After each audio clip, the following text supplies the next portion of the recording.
मेरा प्रश्न है कि जब मैं मानसिक रूप से पकवान ठाकुर जी के सामने भोग लगाता हूँ तो उस पकवान का स्वाद पहले जैसे इमरती, रसगुल्ला, गाजर का हलवा, खस्ता, रबड़ी पहले मेरे मुंह में ही पानी आ जाता है। तो महाराज जी ऐसे में ध्यान मतलब उस ओर चला जाता है कि उसके स्वाद तो ऐसा लगता है बड़ा मन व्यथित है महाराज। हाँ, प्रारंभिक प्रारंभिक ऐसा, पर अभी प्रारंभिक है इसलिए ऐसा है, और जब आगे होगा तो पानी नहीं आएगा मुंह में।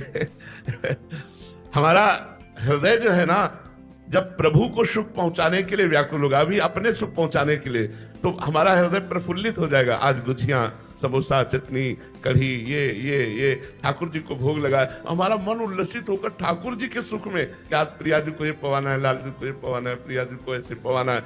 जब प्रिया जी को पवाने का ही केवल ध्यान होगा तो हमारे मुंह में पानी नहीं आने का। और जब ये है कि हमें पाना है तो जल्दी से दिखा दिया और फिर पाना शुरू। पर ये भी ठीक है, ये भी ठीक है, प्रारंभिक ठीक है, आगे चलकर ये ठीक हो जाएगा। आगे चलकर जैसी आसक्ति प्रिया प्रीतम में बढ़ेगी तो ये भाव शुद्ध हो जाएगा।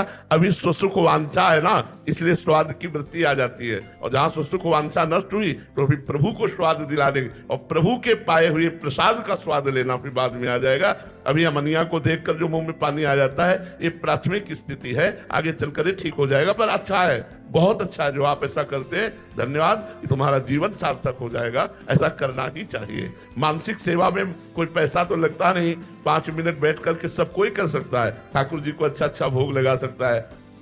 एक बार पूज्य श्री विठल नाथ जी से किसी धनी मानी जो बहुत कंजूस था, उसने कहा हमारा एक पैसा ना लगे और ठाकुर जी प्रसन्न हो जाए, ऐसी कोई पूजा बताओ। तो उन्होंने मानसिक पूजा बताई कि मानसिक पूजा में ठाकुर जी के लिए एक पैसा भी नहीं लगता है।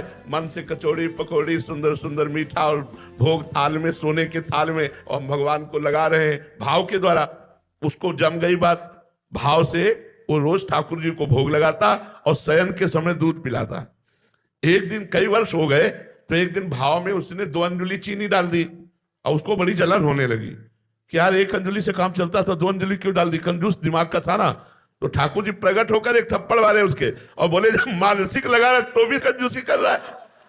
तो ठाकुर जी ने उसकी सेवा स्वीकार की और प्रकट होकर के उससे विरोध में एक चपत लगाई और कहा मानसिक भोग लगा रहा है, तेरा क्या जा रहा है, फिर भी तू जल रहा है कि 1 अंजुली चीनी ज्यादा हो गई। तो मानसिक सेवा ठाकुर जी बहुत जल्दी स्वीकार करते हैं, और इसमें किसी भी प्रकार का बाहरी कोई वस्तु की आवश्यकता नहीं। आप सुंदर सुंदर भोग लगा सकते हैं, सोने की थाली, चांदी की कटोरी और विविध प्रकार के पदार्थ, और सामने ठाकुर जी अपने हाथ से उनको पवा रहे, ठाकुर जी मुस्कुरा रहे। ऐसा 5 मिनट 10 मिनट अगर करोगे तो ये सिद्ध पूजा है, इसका फल अवश्य प्राप्त होता है।